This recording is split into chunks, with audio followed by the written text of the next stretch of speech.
How's everybody at your house? Pretty good. Pretty good. Yeah, doing good. Just, she's really chill, the baby. It's really the toddler that's giving us more of the headache. Oh, nice. She's starting to finally be awake more during the day, so Laura's getting a little more sleep at night. You know, still doing like 3 or 4 feedings a night, but they're getting shorter. Yeah, well, that's good. Yeah, honestly, our last one was such a hassle at this age. We were like really prepared for it, but it's been good.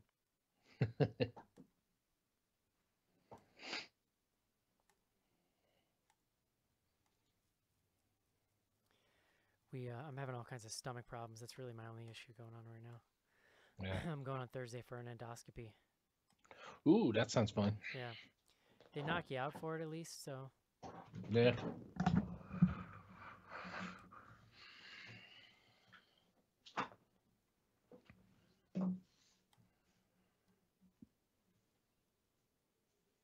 I got some sweet beardage going. nice. You know what I'm actually gonna do while I'm sitting here? I've been meaning to look.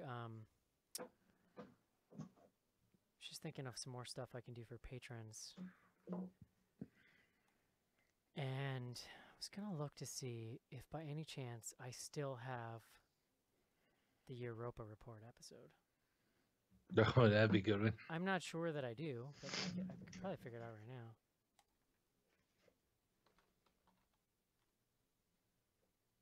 Oh, no, it doesn't look like I do.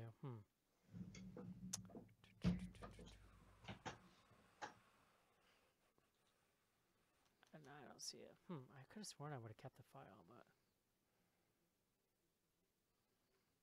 bummer.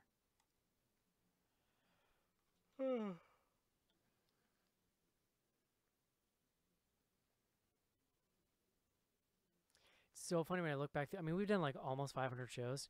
I look back through these titles. I don't remember a good deal of these movies, like anything about some of these movies. Oh, here's episode 200. We did that on August 7th, 2016. Wait, that can't be right.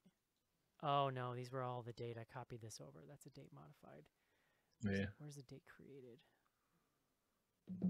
I've been doing like just all kinds of like housekeeping projects for BGH while I've had like time at home. So I've just been going through all these old files.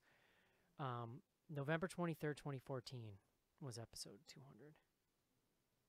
2013? Damn. 14.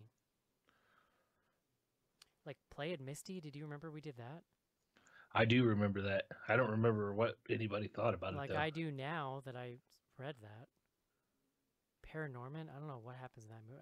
I'm not sure that I saw Paranorman. Maybe I did. That was the animated one. Oh, that was like a Tim Burton, right? With his dog. He's got a dog or No, something. that's Frankenweenie. Yes, that one I do remember. Paranormal Norman was like CGI cartoon. Okay, then we did Frank and Weenie like 5 episodes after that. Yeah. But yeah, it's crazy, man. I don't remember a lot of this shit. So if Europa Report was pre, yeah, see that's the problem. Oh, there's nothing even in that one. Wait a minute, what? Hmm. Did I delete all those files? Maybe I did. Bizarre.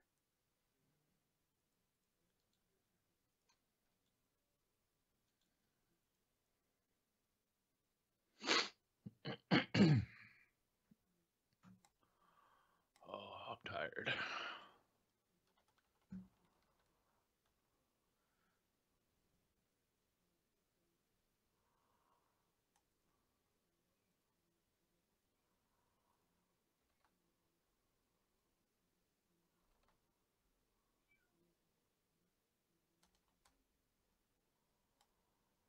What's up next?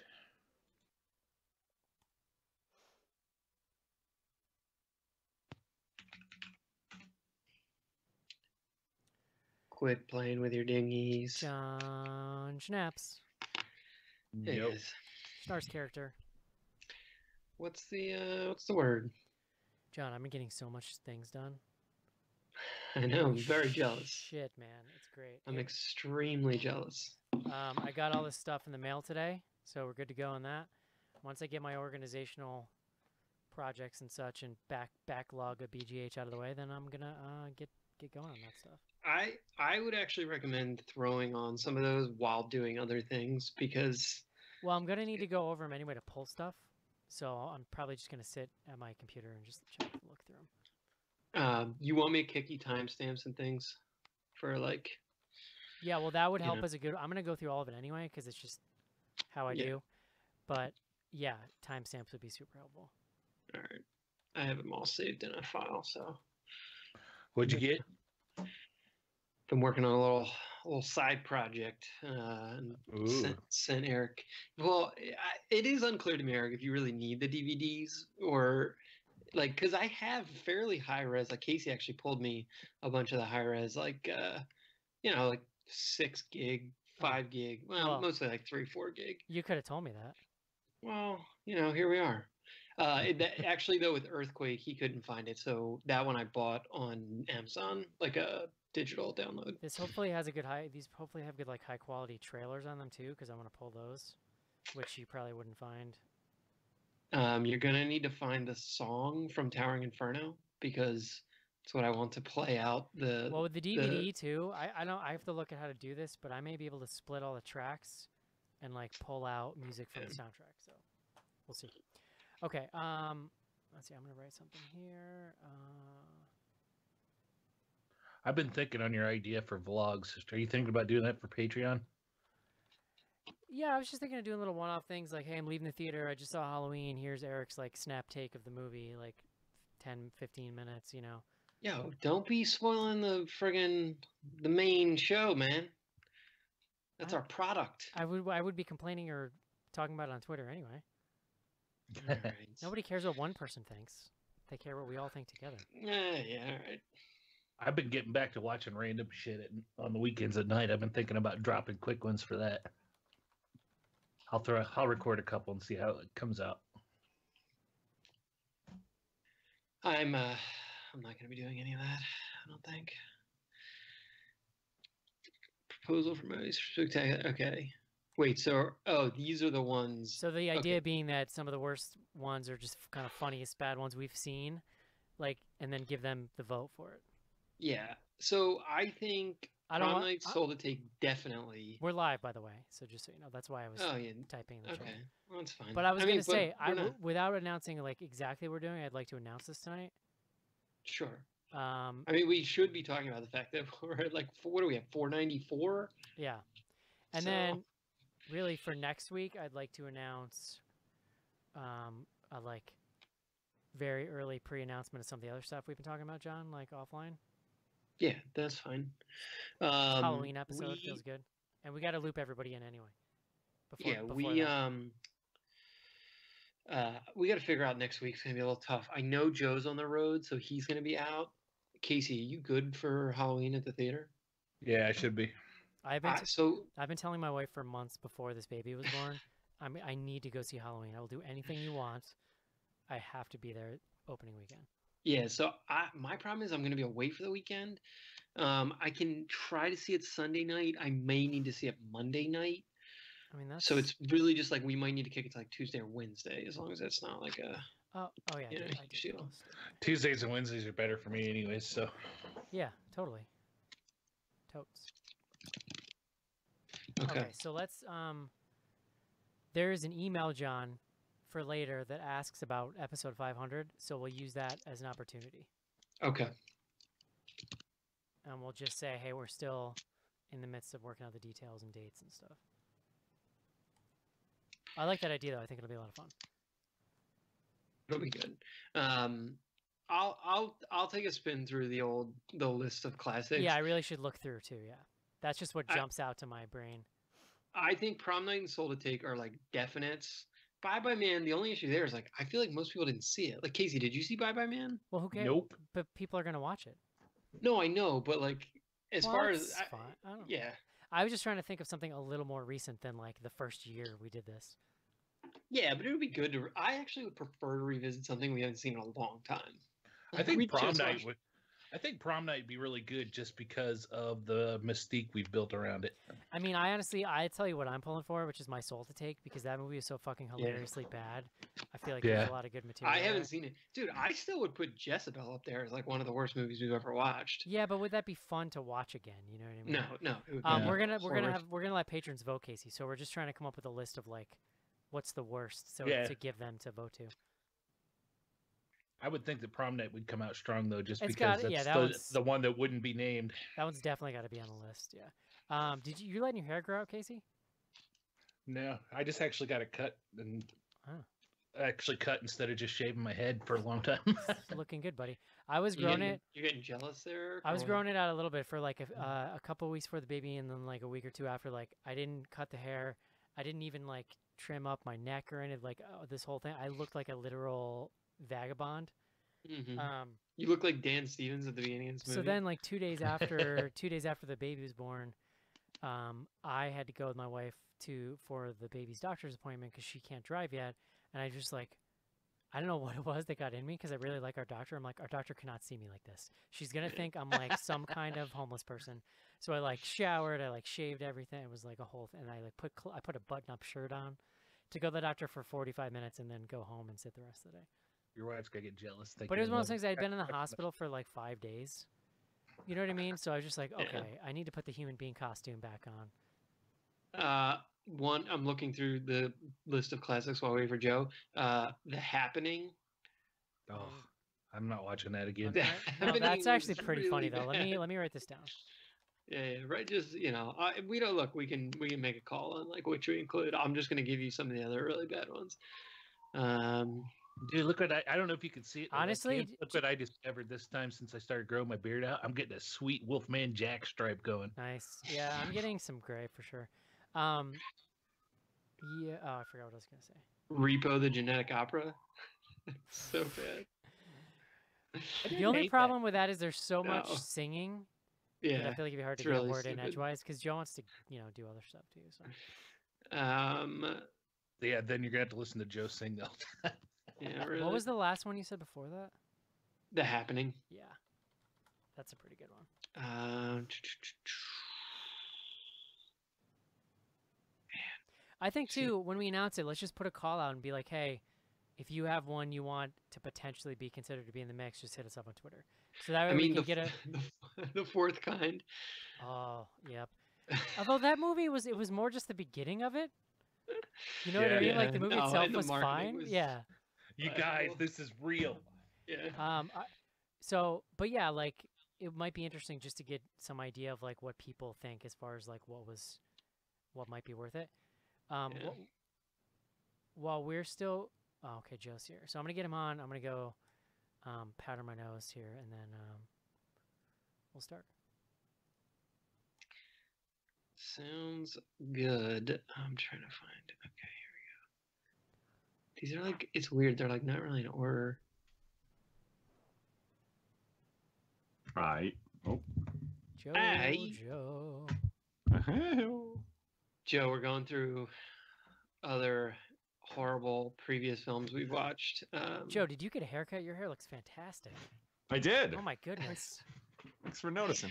Sure Eric, thing, you're just like commenting. What's up with my hair? Everybody looks amazing tonight. Oh, you guys. look who's jealous! Well, no, you missed. He was commenting on Casey's hair earlier. Schnars is actually, ironically, the only one I have not complimented tonight. Yeah, it's pretty rough. It's rough out here. Joe, but the only thing I will say with that flannel on, you do kind of look like you might be at like a Proud Boys rally or something. No, with that haircut. Oh, come on. Well, what I do during the day is my own business. It's looking like this. It's hard not to look like I just came from. Yeah, it's kind of hard for Joe to avoid. All right, man. I'm gonna bathroom it up here quick. But so off the top, we're gonna talk. I'm back.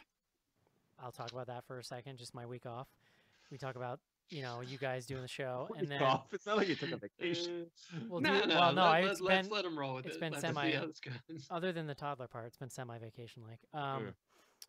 We'll talk about Halloween plans. Joe, we're gonna talk about 500th plan, like rough plan stuff, but we'll wait. Cool. We'll wait for after the review because we have a question about it, so it'll be a good segue. BGH 5K, we got to hit that hard because it's this weekend. So that'll be our main. It's next weekend. Yeah. It's not. So not so hard. Wait. Hit it medium hard. Is it the 27th, 28th? Yeah. 27th to 20th. Yeah, so Gotcha. next Okay. a week from this Saturday. But yeah, I got the info in front of me. There was that It's really Halloween convention this weekend too. the roommate. Would we put that on the list? That was pretty bad. I feel like. Yeah, but it wasn't like I don't remember that being like particularly. No, that was fun. fine. It was just stupid. It was just like. We've already put My Soul to Take on, so I think we got to put The Ward on.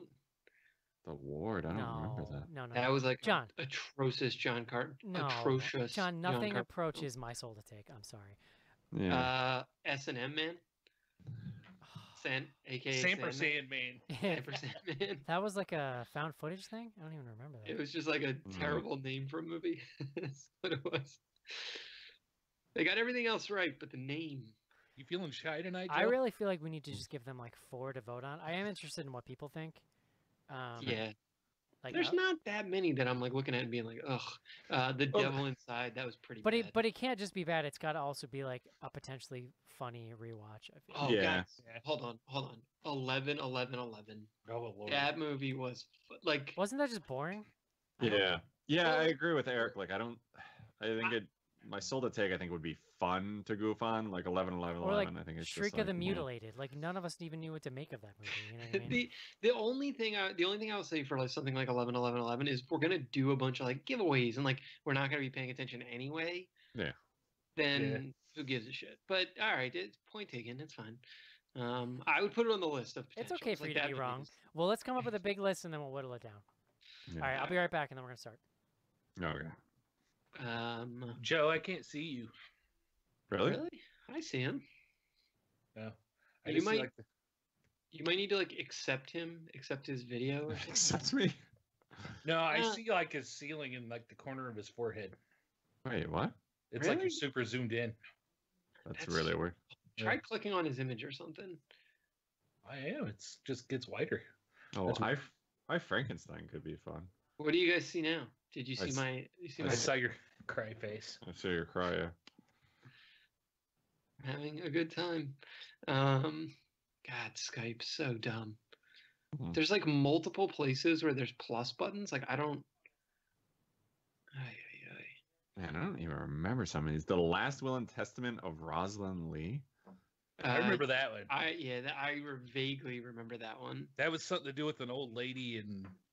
Yeah, a guy was like going through her house. Yeah, and she like found her in the backyard at some point or something possessed. Remember Father's Day? Oh, I wasn't on that episode. The last one. That one was.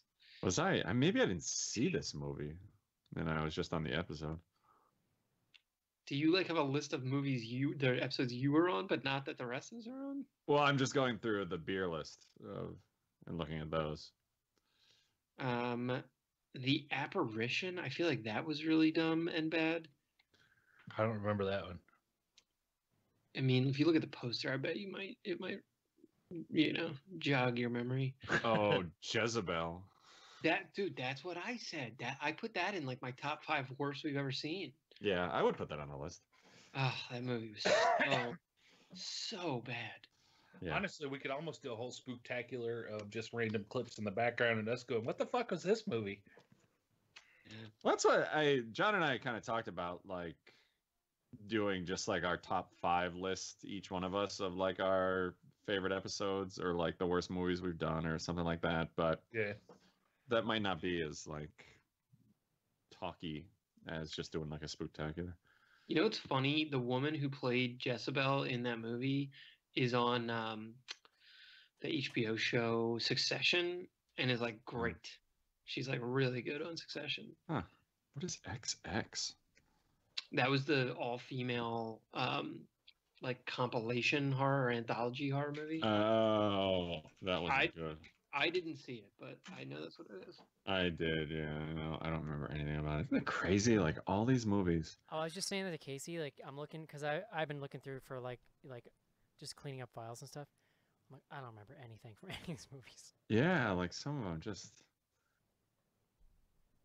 The Eyes of My Mother. That one I remember. That was that actually crazy pretty good. French. Was it? And that Crazy French thing? It was like Spanish. It Was was like either Mexican or from Spain or Kids something like that. burned their mother or some shit. Oh, you know what would be fun is the Nightmare on Elm Street remake. Put that on the list. Put it on the list. I mean, the Friday the 13th remake probably would be pretty fun too. Anything else you guys came up with when I? Yeah, we had a couple other ones on there. We had an agreement on Jezebel. I don't remember enough about it to give a shit. Yeah. Or I think it was really bad.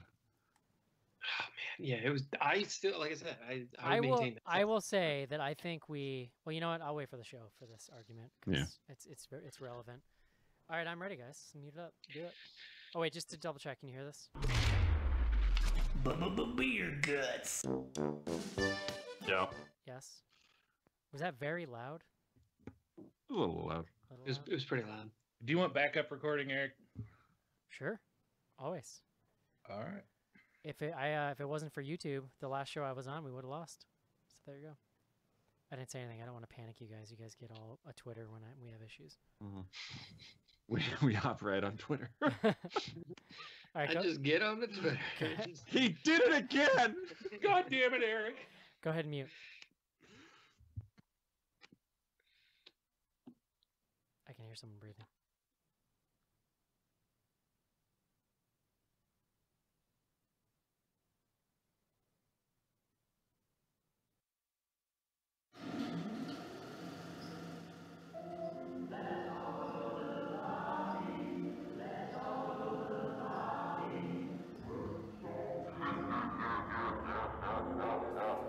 Welcome to Bloody Good Horror, covering the best and worst of the horror genre since Halloween 2007. Listener discretion is advised.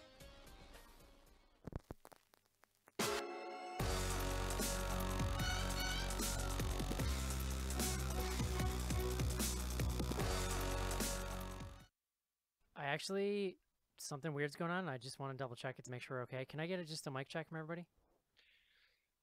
Mic check from John. Mike, check 1 2. 1 2. Mic check 1 2. All right, we're gonna stop recording. You know what? Mine is not using my Yeti. It should be using it now, though. Okay, yeah, that wasn't it, but thank you. Ooh, Oh, well, okay then. you got a lot richer all of a sudden. All right, if you guys could all be quiet for 1 second so I can listen to this.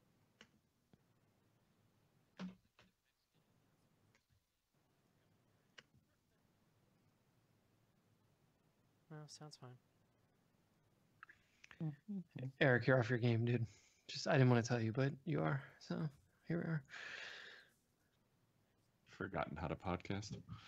Sounds fine. It's just I just updated XSplit, so I'm just a little like spooked, so to speak. That's what she said. Is that how that works, Joe? What do you got there? A Christmas mug? Yeah, it's just got some, like, All right, let's rock and roll. characters. Stand by. It's festive.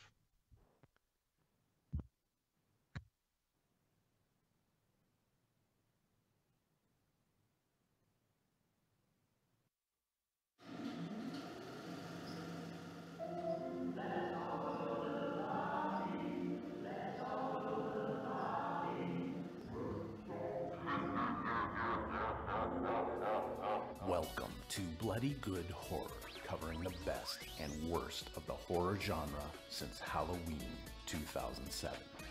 Listener discretion is advised.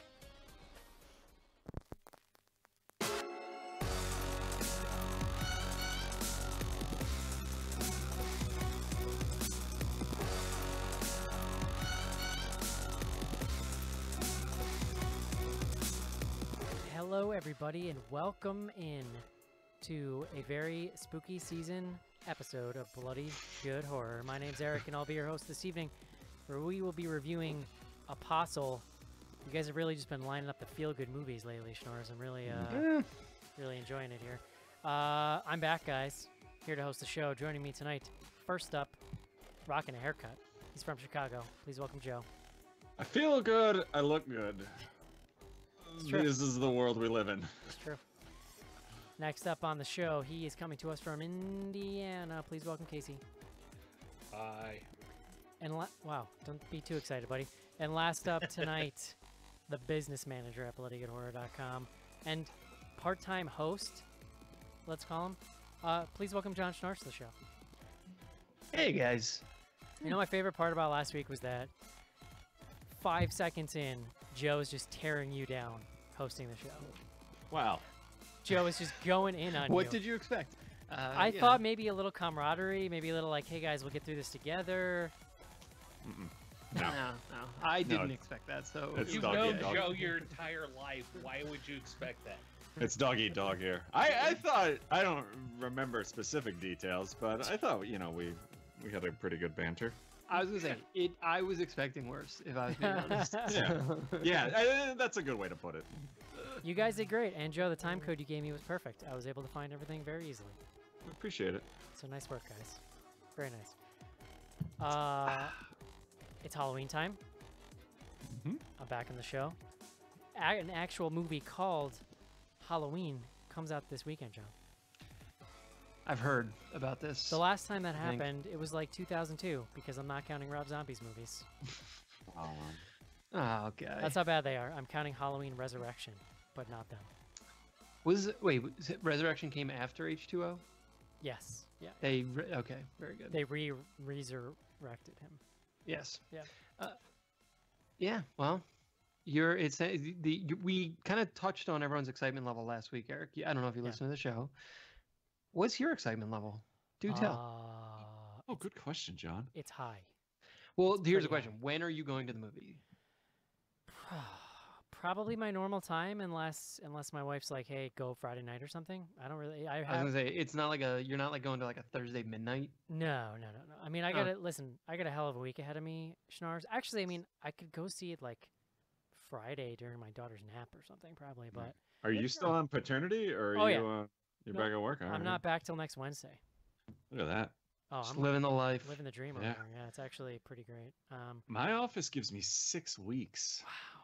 Yeah. I'm not sure I can handle that. I've had a few days where I was bouncing off the walls, but I'm a little nervous too. Yeah, I feel like week 2, I'm gonna be like, all right, well, she's pretty much grown at this point. Well, it's great. I've been using the opportunity to do like all this BGH stuff. I finally went back and finished like another year's worth of bumpers, so that's pretty exciting.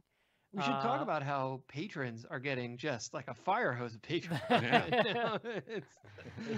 Yeah, no, I went back. I mean, I just have all this stuff. Like, I kind of reached back into the BGH archive, so to speak, to just pull stuff to give to patrons to check out. And I have a bunch more. I have actually the one I'm really excited about, John, maybe excited / nervous about, is I found all of my old original interviews from 2006. So this is like the proto version of Bloody Good Horror before we revamped and you guys came on and all that. And they're on mini cassette tape. Oh, cool. This one is of a format that really is still viable in my opinion. Oh, actually, so this is Jeffrey Combs from December 8th, 2003. He was promoting Beyond. What's the third Reanimator? Is it Beyond Reanimator? Or something like that? Yeah, because wasn't the second one like Bride of Reanimator? Yeah. So like so I have my tape player here, but it's got to line out. I'm gonna digitize them and like it's probably gonna be embarrassing. Shit! I thought you were gonna hold it up to your microphone. Like no, it's got to line. It's got to line out so I can just run it right into the board. And you can listen to me interview somebody when I was like 24, 23 years old, maybe. No, you were younger than that. 22. 2003, you were 21, weren't you? Sure. 14. I don't know, man. Math. But yeah. He had just been able to drink. I also have a bunch of old like raw horror hound interviews that I'm gonna go through, and those I have to listen to because a lot of times in those people would say stuff and then be like, "Oh yeah, I don't want you to print that," so I gotta go back and. You would just like start swearing. Yeah, but I mean, part of the idea too. Here's the thing about the race war. Part of the idea too is I'm using this week to just kind of set up stuff that'll be turnkey in the future. So kind of set up the concept, and then I have a ton of crap to share. So I really enjoyed the old logo because I had seen it, but not in years, and it was amusing. Yeah, so I pulled out, like, I still have the original. Those are scans of, like, he sent me his original pencil on paper sketches. So yeah, and we've had like 10 logos if you count from 2001 until now. So that stuff is going to take a little more research. I'm trying to dig back through my email and see, because anytime we've done logos, there's been revisions. So there's been like kind of different versions. I have stuff I could share now, but I'm trying to find them a little more like chronologically. I'm not sure how good of a job I'm going to do. I'm going to need some help on that front, but but the moral here is that if you are a patron, hopefully you're enjoying it. And if you're not a patron, there's another reason. Yeah, I mean, look, we're approaching 500 episodes. I've been thinking a lot lately about our patrons, and because we revamped the show in 2014, and it was right around the time, like, new logo, the show got a makeover, we launched Patreon, and really, like, it's kept the show going. Like, it kind of breathed new life into the whole thing. We've done nothing since. No, but my point being, like, that was a huge inflection point for us, and it's only grown since then. So I just, like, I've always wanted to give a little something back to the patrons, John. I appreciate all they've done for us. The other moral to this story, we old. Yeah. I was always pushed for giving back, and the rest of us refuse and fight him out. I'm really just nervous about when Eric goes back to work and, we all stop doing stuff. Well, like I said, I'm trying to get all of this material gathered now, so it'll be as easy as just throwing it up there, writing a quick post and shooting it out to people. So I mean, maybe this is like the appropriate time to just tell the patrons, if you pony up like, I don't know, 15 grand a month, like, Eric will just quit his job and he'll do this full time. Oh, so, dude. Here you are. Well, I'll have to do the math on that, but sure. Yeah. Well, what are you waiting for? Well, you know what? I can guarantee you I'm not making 15 grand a month right now. No, whatever. I don't know what the... I also recorded an interview today, John. So that'll be that'll be out exclusively. The video of that will be exclusive to patrons, and then a few days after that, we'll put the audio in the feed. Wait, like, what did you interview? An interview? So I interviewed Bill Fulkerson, who is the director of that Survival of the Film Freaks, the documentary that I'm in. So we talked about the movie. We talked about podcasting for a while. I've got another interview set up for Friday, and I've got another person I'm working with. I'm making. I mean, I don't ask this like to insult you, but you are helping like take care of the child, right? Like that's. So I explained this to Schnars today. What's happening is, like, I have all this like brain space feed up because normally I'm just all in sensory input all day long. It's like music, articles, like Twitter. I'm doing work at work. I get home and I literally feel like I'm coming down from an LSD trip or something, and I just have no brain space. I've done all this work like during nap times and in like an hour and a half before I go to sleep when everybody's down already. But because I'm not distracting myself all day, I'm like crazy focused. Yeah, I feel good, Joe. I feel good. Make no mistake, when my second comes, there will not be this motivation because there is always Real Housewives news to keep up on. But yeah, like John said, keep up on your Patreon feed. You can download the app or just check out the site if you use just the desktop app. The other cool thing going on Patreon, Joe, is we have the Slack, which is like a big message board community where everybody hangs out like literally every day. It's the first thing I do when I wake up. I do a lot of poop slacking, Joe. Catch up with people, comment. But that's sort of the it's been the epicenter for training for the BGH 5K first inaugural edition. You want to talk about that? What? Yeah, pooping or Slack? Whatever you want, whatever feels right. A little bit of both. Well, everybody knows when you poop, you run better. So yeah, we're just about a week and a half out. I'm very excited. So Saturday, October 17th and Sunday, October 28th. Is the first ever BGH virtual 5K. We've talked about this a lot, but pretty much what you're going to do is you can go out, you can go to the treadmill, you can pretty much do whatever you want. Just use some sort of tracking app like Runkeeper or Nike, or if you're on a treadmill and you don't actually have an app, you can just take a picture of the treadmill screen when you're done, send it in to bloodygoodhorror@gmail.com. With your time, and then if you can, a link to the actual post of your app, but not a huge deal if that doesn't work.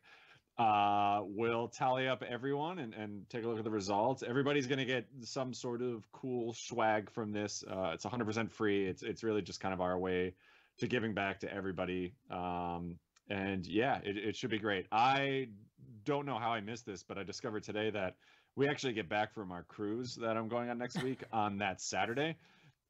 So Sunday I'm going to get up and run and just be filled to the brim with a week's worth of buffet. We did a cruise for a honeymoon, and I'm not lying, I gained almost 10 pounds in a week. Last time we're going on the Disney one again, and last time I gained like almost exactly 10 pounds. It's nuts. It's going to be crazy. So yeah, I think we're going to try and coordinate this, but maybe give out the times that some of us are going to go out and run, so we could actually, like the fans can actually do it at the same time that we're doing it. Yeah, I'll definitely post one. Make sure to take a picture of yourself running, send it to our Twitter or post it on Slack. I want to like gather all that stuff and try to put a little something together. So. Yeah, for sure. We've been using the hashtag BGH5K, which appears to be ours, with the exception of like 3 years ago, some 5K is in the middle of nowhere apparently used it. So there are like some random old photos. But yeah, we've done a couple giveaways. I think we're done with those for the time being because we're really only about a week and a half out. But so far, we've gotten a ton of response. I'm really excited about this. I hope it does not crash and burn. But I think we're prepared. So yeah.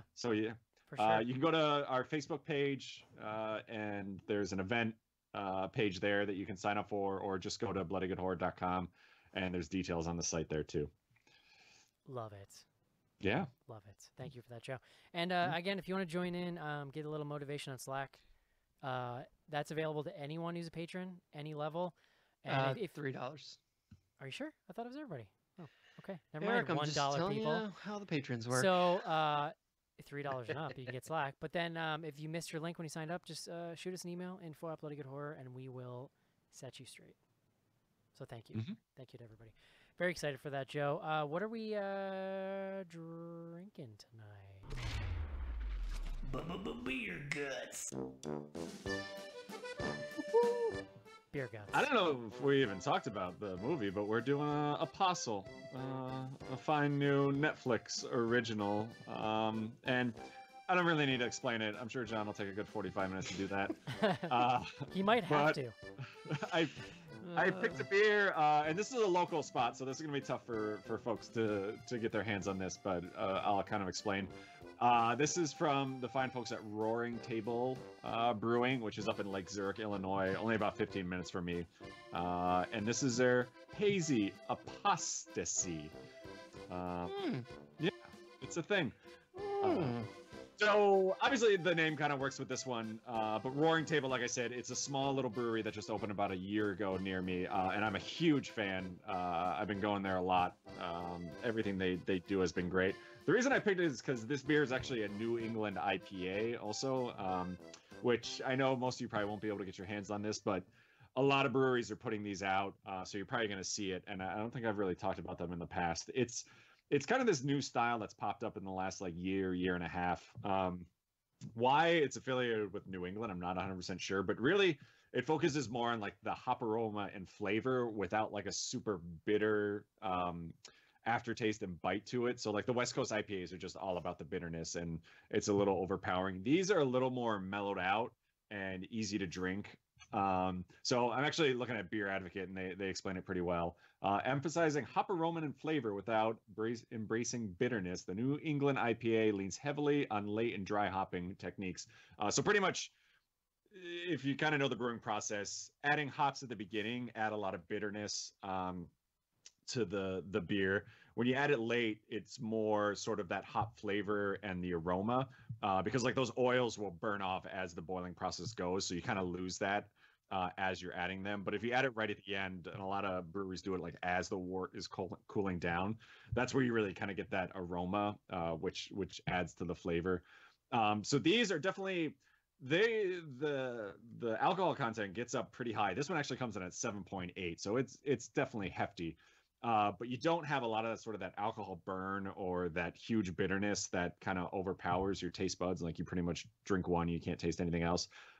So they're becoming really popular. I really like this one that Roaring Table puts out, but like a lot of breweries are doing these now. So I definitely check it at, we'll recommend checking them out if you can.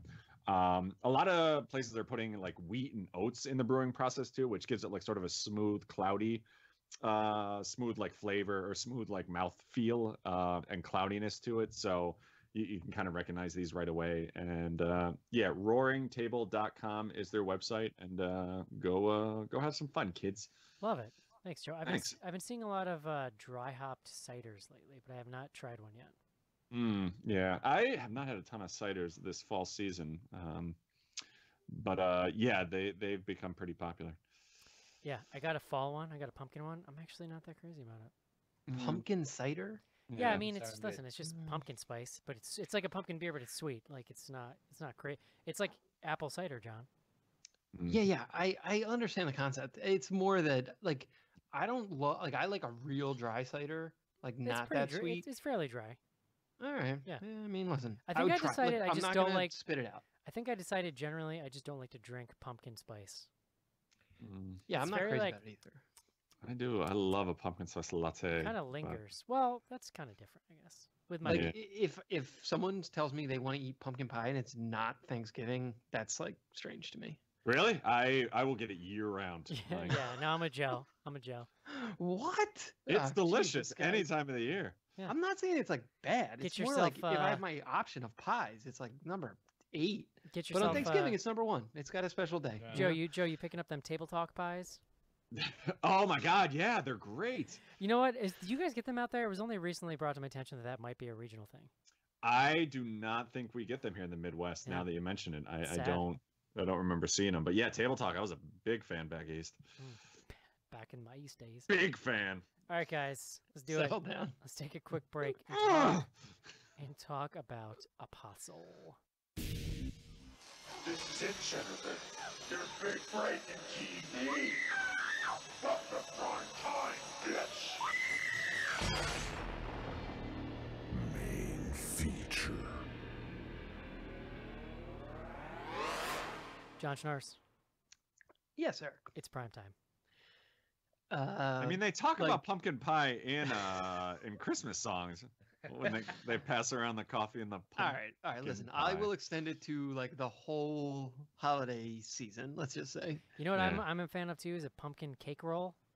if Ooh. you're With, like, sitting a cream down cheese. and it's Anything. like The cream- Easter or like some other spring Nope. event Always and good. eating a pumpkin pie, no, that's Always good. you've had like a brain aneurysm and you should go to a doctor. I actually make pumpkin muffins year round. It's delicious. All right, we should move on. Like a chocolate chip pumpkin cookie. Ooh. Uh, Yeah. It's got You see, chocolate in because it, in the that's a whole in the different hippie story. baking that I do, John, pumpkin's really good because it keeps things moist, but it's healthy. Mm. Speaking of moist, John, you went to Duke. Yeah. What did you guys do last week when you introed the word of the day? Did anybody make fun of you? I believe. Did you see? You got to go back and listen, Eric. There's a lot of good Easter eggs in there for you personally. I would say. Okay. So I'm gonna check it out. I'm not gonna Yeah. lie, I may have scrubbed through. yeah, that's fine. I That's, we kinda scrubbed through assumed the that key much. points that I thought it might go off the rails, and then just kept going. As soon as Joe gave you the timestamps, or who I think I can't remember Joe or Casey, but I knew you weren't going to listen, so it's okay. I should have included timestamps on little jabs that John and I made at each other. 37 minutes, 42 seconds. Really good one here. Yeah. All right, John. So- Well, you went to Duke. Duke sucks. So there you go. Please bring us the word of the day.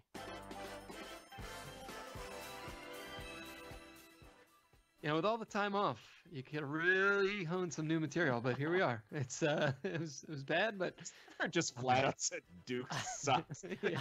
I decided to go right for the jugular tonight. Um, A little lazy. You went to Duke. Fuck you. today's word of the day. I'm gonna do it, guys. I'm gonna do it. It's apostle. God damn it, Schnars. It's APOSTLE. I'm just going to give you the definition and we'll come back to, I actually did this seriously. I thought about it. So apostle, bunch of definitions. They all kind of boil down to a couple things. Any important early Christian teacher, and then it specifies, especially St. Paul. So I guess he's like the main one. I don't know if any of you can confirm or deny. The first successful Christian missionary in a country or to a people. And then sort of more generally, a vigorous and pioneering advocate or supporter of a particular policy, idea, or cause. So there you go. Apostle comes to us, or actually originally from the Greek. Apostelline, I don't know. And it means to send forth. If it's Greek, why did you read in that comical Italian accent? Yeah. I don't know. Apostelline. Hey, I'm a Greek. I would Lasagna. I would not say comical accents are a strong point of my, podcasting repertoire. But yeah, so here's the thing, and maybe we'll talk about it as we do the review. It was sort of unclear. I was curious to get an official definition because having now watched the movie, I was not 100% clear who was the apostle, I think John, we can kind of... Of all the questions I have about this movie, that's the least important. Yeah, no, but I mean, It's pretty high on there. I mean, No, I think that's a fair question. It's the title. Yeah, well, exactly. Right. Like it's called apostle. I don't know. We can get into it later. But yeah, so for everyone to noodle on, and we'll come back to it. Well, John, use your noodle and tell me what this movie's about. Who made this? So yeah, this was directed by Gareth Evans. That was probably the reason for the hype. So Gareth Evans, probably best known as the director of The Raid 2, and he did a segment on VHS 2. So that's kind of, he's got a couple other credits. Which segment? The segment he did was called Safe Haven. I'll look it up. They infiltrate an Indonesian cult. Oh, okay. that one's it's the best. That one was good. That was really good. It's the best one in that movie. Well, and so The Raid and The Raid 2, I've actually not seen these movies. It's like kind of a known hole in my... I feel like I may have seen the second one, but I can't remember. They are, they're like Indonesian martial arts. Just kidding. Yeah, so, all right. So in any event, Gareth Evans, so he's kind of, I would put him in the category of like sort of up and coming. He's British. He's, I believe, Welsh, which is important because this film is set on a sort of remote Welsh island. Because I knew Joe was going to bust my balls, I'm going to try to give you a very concise, at least description of the early part of the film, because there's a ton of shit that happens, and we can kind of maybe cover some of it as we go. But the basic plot here is you got Dan Stevens. The film is set in 1905. Dan Stevens, in the opening scene, is kind of called into his father's home. He doesn't speak to his father, and basically, like, the father's lawyer says to him, "You need to go to this remote island. We received a ransom note from a cult leader who says that your sister, his sister, who he's like his favorite sibling, has been taken hostage by this cult. You need to go. You need to take them this money and try to bring her back." He does that. He basically infiltrates this island. He meets the cult leader, played by Michael Sheen, and essentially the rest of the film is there's an element of they are trying to find out who is the infiltrator, because he goes through there's a little bit of trickery. Some of this was a little confusing to me in the very beginning, where he confuses them about who he is and who the other people are that is coming over with him. Just for Joe's sake, I just want to point out that the synopsis music has now ended. Okay. We weren't always synopsizing. But yeah, so the rest of the movie. What were we doing, John? The rest of the movie is essentially like a little bit of a cat and mouse, as well as Dan Stevens' character sort of unraveling what's going on with this cult. So yeah, I'm gonna stop there. I don't know. What else you want to hit? That's good. I mean, John, that might be your most concise to date. I'll applaud that. Great. Thank you, Joe. Joe. Yeah. What'd you think of this? I enjoyed it. I think we'll kind of get into it. The movie runs about 2 hours, 10 minutes. But to me, it didn't really drag in any parts. And I know on our chats, I think a lot of us talked about how we kind of enjoyed, and then our like or dislike waned as we got further away from it. But I don't know. I think I enjoy these types of films that are set in this period, like the whole, like, this isn't like the Puritan or anything like that, but it has that same sort of feel. Like, I love a good old-timey cult, religious craziness type movie. And I think this does it fairly well. It does take kind of a turn, which I think is where a lot of people may have started to like this more, where it gets a little gruesome. Like, we kind of run into like a witch and things like that. Like, and it gets a little out of hand, may not be the right term, but like it definitely takes. You felt like really it was out of control. Like, hey, whoa, what's happening here? What's going on here? Like, it goes a little bit off the rails, and I think we'll kind of talk about where the story could have been a little more compact and concise. So I definitely agree with you guys on that, but I think at the end of it, I ended up enjoying this a decent amount. Casey. Ultimately, I ended up not enjoying this overall. The first half of this movie, probably the first hour, is a pretty heavy slog to get through, and if you're not completely invested, it could be a challenge, I would say. Which is not to say that the acting or anything, the acting wasn't bad. I just think there needed to be some really heavy trimming. Now, like Joe said, once you get to the second half of this movie, it starts to pick up a little bit, and it starts to get a little bit weirder, and then it gets more interesting. And then when she hits the third act, things kind of go completely nuts. It's a lot more interesting. However, being a couple days away from it, looking back, to me, ultimately, the payoff didn't really measure up to the slog that I had to go through to get to it. So ultimately, I would have to say that I was not a fan. John Schnars. I'm gonna split the difference probably a little bit here. I'm very much in the Joe camp of I love the period drama-ness of it. I felt like the sort of set design and sort of like art direction, whatever you want to call sort of the way that they created this world, and even a lot of the cinematography that Gareth Evans deploys. I was just like really sucked in. I thought the acting and the talent. It's not just Dan Stevens. I mean, Michael Sheen is really excellent. And Michael Sheen is the prophet. Yes. Okay. Yeah. Probably. Well, he's in a ton of stuff. Best known to me as Wesley Snipes from 30 Rock for Dude, the 30 Rock fans. That's out the there. only place that's my go-to for him. Is he dated Liz Lemon for like 3 episodes. Yeah. He's great, and it's funny because I think everything I'd seen him in up to this, maybe not. I don't know. I was gonna say is very was very dramatic, or sorry, very comedic, and he's not funny here. Like he's playing the prophet like pretty straight up. He looks completely different. He's got this huge beard. So I really liked.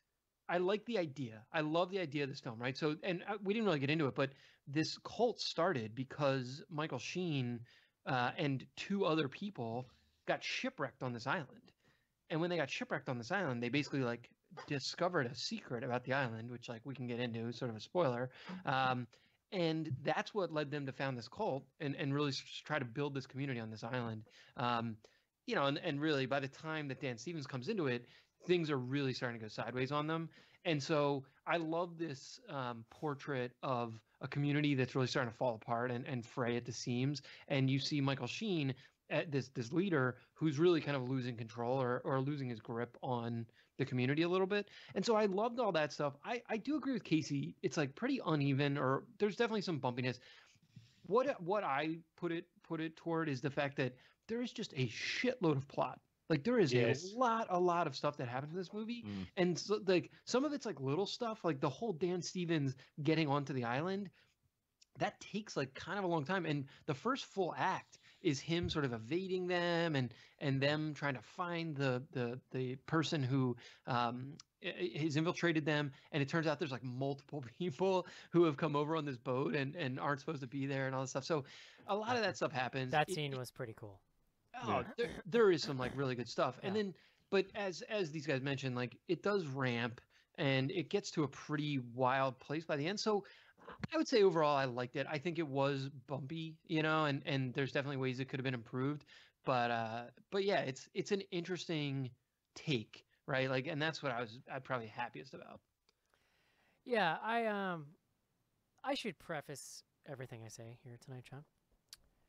I'm just not in for movies like this. Go ahead. Like, please preface away. I'm just not in for movies like this right now. Like, this is a very personal thing, but I need like light, fun entertainment right now. Which isn't to say not horror, right? I need like comfort. I need like comfort food entertainment. And this movie is about as far from comfortable as you can be, short of like watching Human Centipede or something. Like it's not obscenely graphic, but it's so bleak. It's like Hold the Dark, and then it's just like everybody's I didn't think dirty. It's depressing. Nobody has food. It's like grim. Yeah. Everybody's got this look on their face like they want to die. I can't. There's too much shit They're all going on. filthy. In the They're world. just it was filthy not They're people. quite- disgusting, Joe. I could Hold smell the them. Dark is like a pretty. That's like as bleak as they come. I don't This know. to I me was like a mean, good 2 steps So, before that. My point being, I just feel like any kind of movie like this right now has an uphill battle to climb with me personally, and that just I agree with Eric. Like this movie's maybe just because it's like takes place in spring. We're like 3 months away from Hold the Dark being in this Yeah. one. That's fair. So, like, the first. But here's my other issue. I have so much. I can't keep it straight. This movie is 2 hours and 10 minutes long, and really, there's only one really thrilling scene for 90 minutes, I think. Although I kind of enjoyed the little rope-a-dope stuff going on where he gets on the boat and he switches the thing with the guy, and then that scene was kind of neat, but it's in the beginning and you're just sort of following along. You're like, oh, what's going on here? Then this thing just dies on the vine for me for like 45 minutes at least. There's this one church scene that I think is really crazy and really awesome, but I think ultimately it's trying to follow too many threads. It feels bloated to me. It feels like there's too many plot lines. It's not, what's there is not tight enough. And there is this turn. I guess it's supposed to be a twist almost about 90 minutes in, where you kind of find out what's really going on behind it. Well, you sort of find out. It makes no goddamn sense. So you kind of have to like, you got to take the leap with it. But instead of feeling like a natural twist, it just feels like you're all of a sudden watching a different movie for me. Whereas I feel like I would have loved to have seen that thread developed, even teased or something. I guess they tease it kind of earlier in the movie. But it is teased. Like there's a bunch of visual clues. So should we throw up the spoiler now? Like we're well, let it's me just go ahead. like wrap up here. But like, so my issue with this is that, and like I just tie this to Hold the Dark because these two movies feel the same to me in the sense that It was the last 2 movies you saw. And so they're that was- well, no, they're direct to Netflix, right? They're like Yeah. they're like younger, like not like I wouldn't call them like auteurs, but like younger, really up and coming talented directors who they just like were able to make this movie. It just feels like without any supervision, do whatever they want, which on paper sounds amazing, and I feel like the me of 10 years ago would have been all in on. But I'm watching these movies, and all of a sudden I'm like, both of these movies have the same problem in that they maybe Hold the Dark is worse, I think, because this movie actually does have a kind of like plot diamond, right? Like it goes out and it comes back, all the plots come back together and it makes sense, sort of. But there's just too much of it. There's no reason for there to go 90 minutes before the important shit happens in this movie. And you know, I was watching Psycho today, John. Psycho is 1 hour and 45 minutes. It's one of the best movies of all time. Is all. Yeah, No, I mean- I would argue this is better than Psycho. Yeah, really. Like, But- let's just. I was watching one of the, like 5 So, best movies ever made. And, That's it doesn't hold up. that's my beef. I'll is, put is I this up think, against Jaws any day. I think that he's got there is some compelling visuals, but honestly, like it's just not enough to keep me through the slog of the middle portion of the film.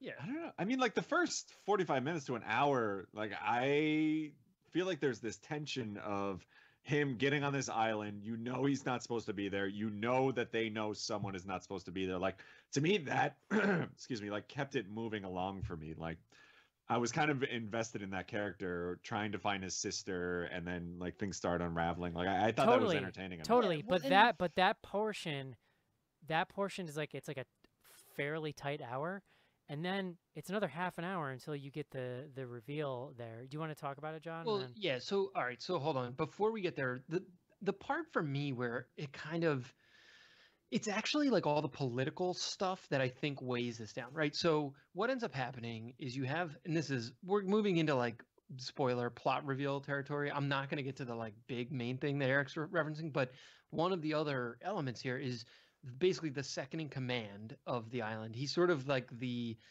general or the enforcer for the leader. He's the for toady. Michael Sheen. Yeah, he basically takes control because he feels like the decisions that Michael Sheen's character has been making relative to both their beliefs as well as his permissiveness about the community, is what's basically like leading this community astray. And when we say leading it astray, it's actually like a really fine point. Seems like They're mild going- inconvenience for most of it. Well, they're going through like a famine basically. Like none of their crops are growing. Like they're having this like massive crop failure across the island, and so they can't sustain themselves. And so he takes control. But that whole kind of like back and forth is, to me, that's like the kind of like second half of the second act, and it really does. That's where it got weighted down the most in a lot of ways. Because I sort of agree with Joe. The other thing I would say is, and I mean around like the tension, at least in the first half. The other piece, and this is just as we to move into the like bigger reveal, there's a bunch of just weird shit that's happening, and it's like very little references. So the church sequence, there's like a woman who walks by the windows, but like you never see her, and like where the hell did she go?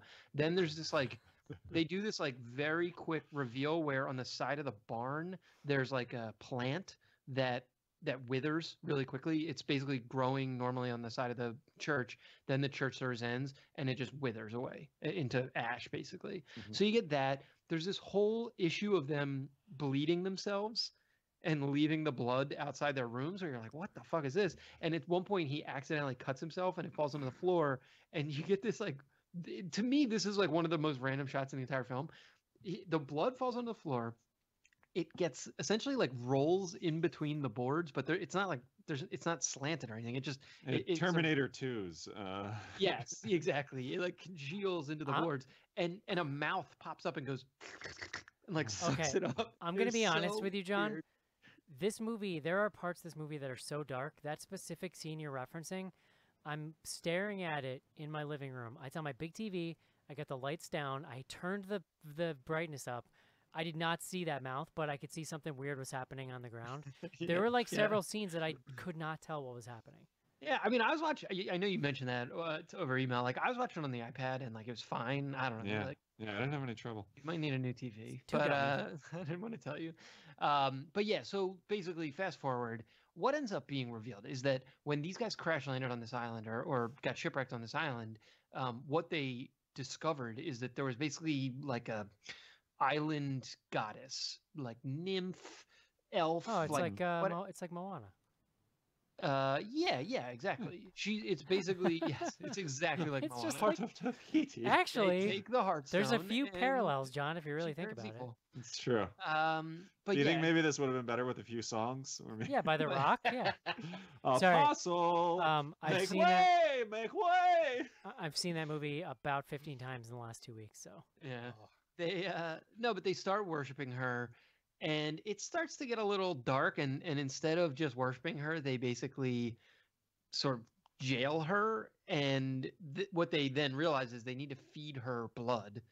And when they feed her blood, she's happy. But what's happening is that as she's been in prison longer, they're feeding her more and more blood, and it's just like not working. And that's why the crops are starting to fail. So that's all sort of like discovered by the Dan Stevens character as he also is finding his sister. And you know, there's this whole element of like the sister is like sort of a character, but then she's not a character. She might have like one line in the whole movie, but she's in like half of the scenes in the second act. Like it's very strange. So It's important to point out though that whether the wood nymph or not lives off of blood, and that, you know, since it does make her happy, it's important to point out that the fact that they've got her tied to a tree stump and they are force feeding her blood with a funnel. Mhm. yes, There's like a weird, like Silent Hill type guy that's kind of Yeah. hanging out with her. yes, Yeah, who has like a face mask or hood made out of like wood. bee- twine. bee's nest It on looked, his head. it looked like twine. It looked like you know when you get the twine, but it's all wrapped in the thing. It looked like that, Yes. but just on his head. Looked Also, exactly like Yeah. that. The effect is very much like somebody watched Game of Thrones and saw the three-eyed raven, was like, just do that. Make it look like that. Yes, for the goddess, you mean? Yes, yeah. Really, I thought she looked a lot like the Mr. Mista guy from Happy Gilmore, the the crazy one who jumps on top of his hood. So I mean, like when this twist happens, like I said, like literally 90 minutes in, this is when the movie gets nutso because it's also kind of around the time when you have the discovery of the pregnancy. You have this insane trepidation scene that's like that was maybe one of the most intense scenes in the movie. Oof, You know, yeah. but that guy's Wait, turn. hold on. The most intense scene, and this is actually before. So this is where, like, to me, I think they revealed her like halfway through. The part where he is fucking crawling through the cave, Yeah. the like water cave, and Yeah. then she pops out. She Yeah. pops out. That was pretty intense. That was the scariest part of this. Like that Hi. actually had me very spooked. Why, hello, sir. I thought that was spooky too, and it Welcome did to freak my me out. spooky And cave. I did like some of the little like signals and stuff like that John was talking about that we see. My problem was you might get like a little signal of the dude bleeding on the floorboards, and then the little mouth going trying to eat it up, and then it might be 20, 30 minutes before anything else weird happens. At least that's how it felt. Yeah. So when the dude turns, that was one of my favorite scenes, but I felt like that turn was a little underdeveloped because that guy, like 2 scenes earlier, seemed totally fine with the leadership, and they pay a lot of They pay a lot of They did. Yeah, sorry. Go ahead. ahead. No, I was gonna say they do hint at it at the beginning, like when Thomas, they kind of discover he's the guy that's infiltrated them, and they're kind of going after him. Like there's tension between the two heads, and like I think at one point the guy's like, "I should be the one going after him," and the leader's like, "No, I want him brought back alive." Like there's definitely tension between the two of them. He's like, "I didn't send you because I wanted him to be alive." Yeah. When he came back, yeah. The other weird thing is like, so there's a lot of lip service paid to how the crops are failing. There's this really disgusting like animal birth scene that was pretty horrendous. But but the weird disconnect for me was like every time you see the actual townsfolk, they all seem fine. They're all like healthy. They're going about their chores. They got like, you know, it's like, I mean, they're kind of dirty. I'd say. Well, no, they're very- Except for they're very dirty. Michael Sheen's daughter, who is so pale and pristine and She looks redheaded, she incredible. glows. Yeah. but I mean, for me, like the thing that kept me in this, especially when it's dragging, is Michael Sheen. Like I do think the lead actor guy is good, but I think Sheen like steals every scene he's in. Mhm. In Oh, fact, for there's sure. there's kind of a portion of the movie where he disappears a little bit, and that's maybe like my least favorite part. He is just like every scene he's in is just sucking the oxygen out of the room. It's crazy. I didn't see any farm equipment either, which might also be responsible for their lack of crops. Like, Well, and the island is massive, and the whole thing seems to be green. It's like, Yeah. you know, Well, they do show the one scene where they go to. So I forget the character's name is Andrea. She's like the prophet's daughter. She knows all the doctoring stuff. So but they show the one sequence where she's in like kind of like a hidden place that's in the crops, and I love that. This is where there's a lot of really good visuals, and I guess where I come back to, and Eric, you sort of said, you know, Gareth Evans was kind of let to run wild. Like for me, there was enough good to outweigh the bad, and I use this like crop sequence where there's I forget who it was now. Oh, the young boy who's kind of helping Dan Stevens' character is sort of like running away. He's being chased, and he's running through these crops, and it's all these. They're very like yellow, kind of like they've died. They basically died. They look dead. But it's just a like really effective scene, and there's like some overhead shots, and like, just the way that the color is used and the way that whole sequence was set up, I loved. And they're them running through, and you see the dying plants being knocked around. I don't know. So there was like really effective stuff like that gave you a little bit of the tone of what's going on, but also just were interesting visually as well. Yeah. Yeah, I mean, agree. there was a lot, and while I agree with Eric that like the turn of the twist where this other leader turned on Michael Sheen did seem kind of abrupt. At the same time, like the scene just before that when he confronts his daughter when he finds out she's pregnant and who put this in you and stuff, and you watch that whole arc and unravel right there. That was pretty effective as far as movie going. For me, that's when the movie started to turn, because you're like, oh shit, this is horrible. That's the start of just it's almost nonstop action from that point, because it's essentially that sequence where, I mean, spoiler alert, this dude basically goes crazy, kills his own daughter, and then like gruesomely murders the boyfriend, like torture murders. But that sequence is also what leads him to like take power, basically, because he makes the decision on his own, and that's what then sort of creates the kind of final rift between him and Michael Sheen. At that point, it's what's interesting, and I did like that they basically make Michael Sheen a good guy, you know, by the end, which is an interesting turn. But I don't know. Well, Hey, I don't know, hey, Casey, please never say who put it in you again. who put this in you? Thank you. What man did this to you? Gators bitches better be wearing them jimmies. I did Jesus. find it kind of interesting when they wrap to that his character does end up being kind of the good guy. Although when you look back, like It's a hard turn, though, right? Like it's. is it like I was kind of struggling with this because he's not the one at the beginning who kind of beats this guy that they thought was the one who infiltrated. Like I feel like they hint that he at least has good intentions for most of the movie. Like the things he does, he's doing because he thinks it's good for the town. Like it's not. Yeah. I don't think he's personally motivated. I think they kidnapped this woman because they think they're gonna get money to help save the town. Like I don't think he's being selfish about anything, but No, he's a true believer. I mean, you're right. Yeah. And this is back to Apostle and like who like to me he is the Apostle. Like, and that's where like the redemption for him is like he's revealed to like really be a true believer who simply wanted to make this community work at any cost. Where he gets poisoned and where ultimately the undoing of the community comes from the sort of behavior toward the goddess, right? And Yeah. the amount of control or sort of I don't know. In the end, it seems like everything might be okay, John. well, the island's going to be fine.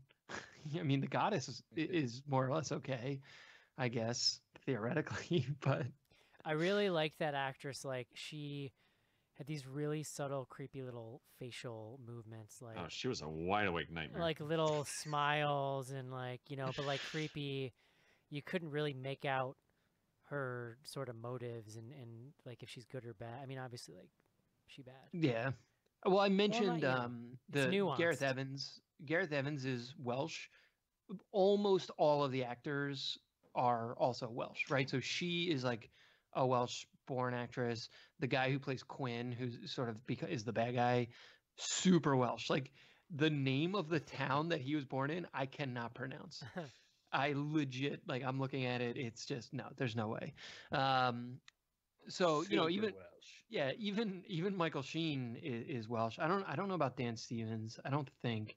And then some of the one Lucy Boynton who plays sort of the main female lead, the redhead. She was like a child actor. She grew up in New York. I mean, she's American and all. So, so yeah. So when you say all the actors are Welsh, you mean some of them? I mean, like all of the ones who have also been on Game of Thrones, basically. But does Lucy Boynton work at your coffee shop? No, she doesn't. She is in the upcoming Bohemian Rhapsody. Oh, I never got the update from that. Did you ever talk to that lady? Yeah. Oh, I did. Nice. I mentioned it. I was like, hey, you probably didn't know this, but I do a horror podcast, and found a little movie you were in. So, yeah, she was a little embarrassed. There was she was like, oh, okay. She did mention that there is a third Hell House. Yeah, there is in production. Discussion, so Yeah. Oh, this Lucy gal, she's the lead in I'm the Pretty Thing That Lives in the House. Yeah, well, also, and Blackcoat's daughter. And Blackcoat's She's daughter. Okay. I knew I recognized her from something. Yeah. Nice. Huh. We Very- got to the bottom of that, guys. Very cool. All Thanks, right. High five. Joe, would you recommend this movie? I would. Casey, I'd say probably not. John, I am going to say yes as well.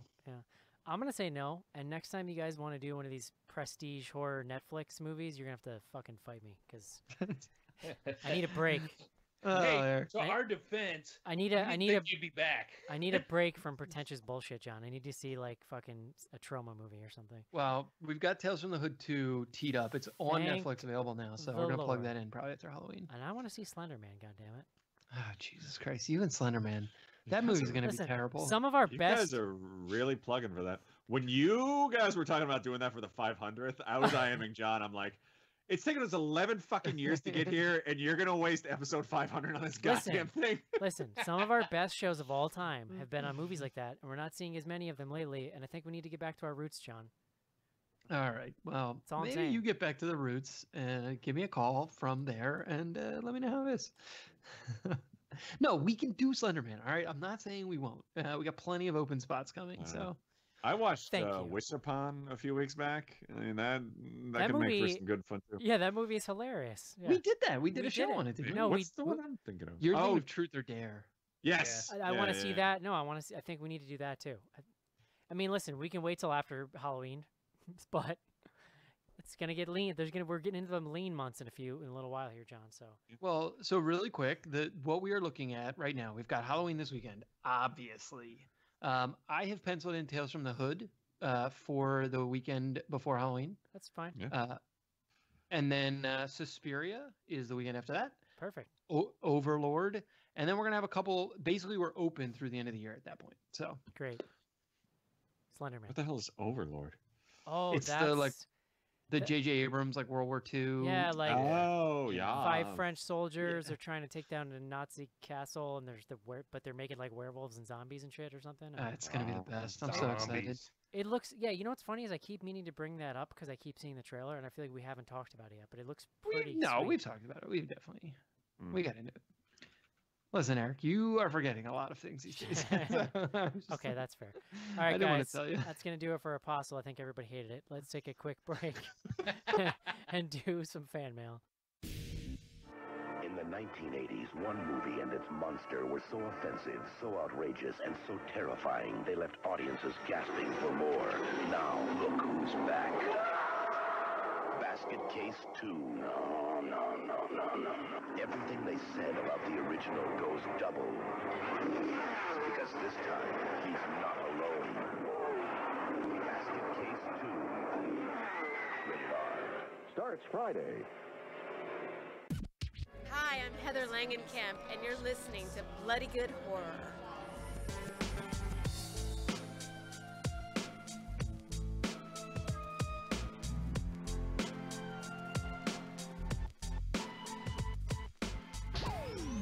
Send your emails to info@bloodygoodhorror.com or hit us up on Twitter at BGHorror with the hashtag AskBGH. And don't forget to pick up back episodes of the show at podcast.bloodygoodhorror.com.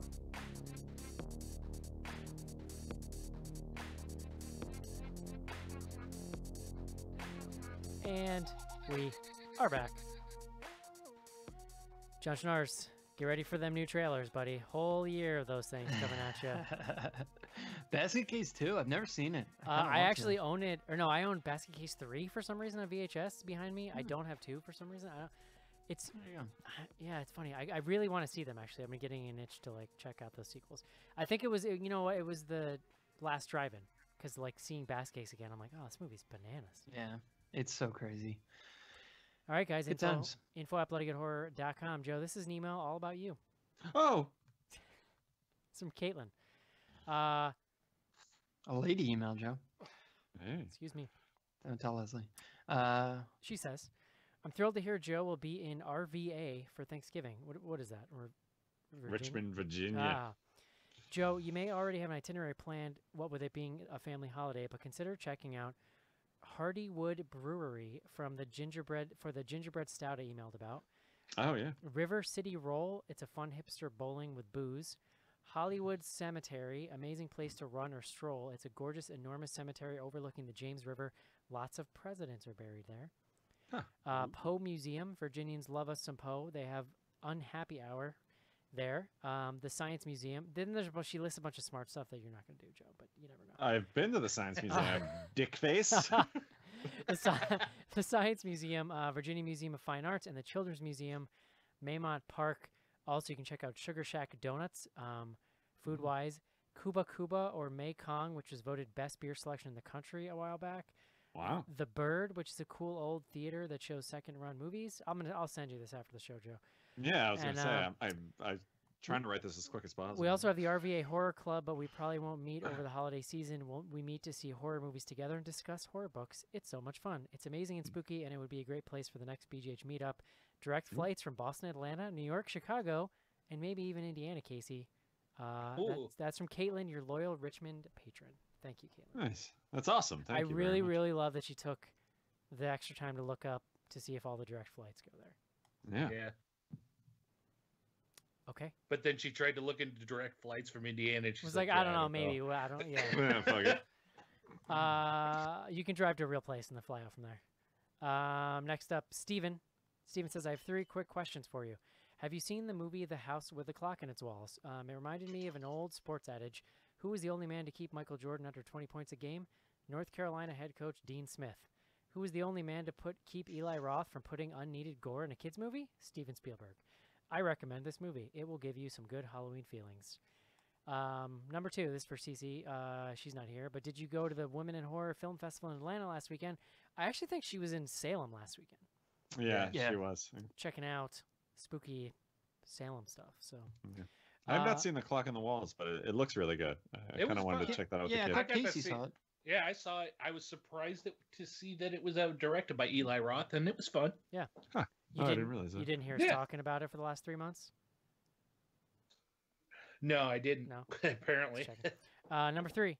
Being a writer, I'm numerically challenged, but it looks like this podcast may be closing in on episode 500.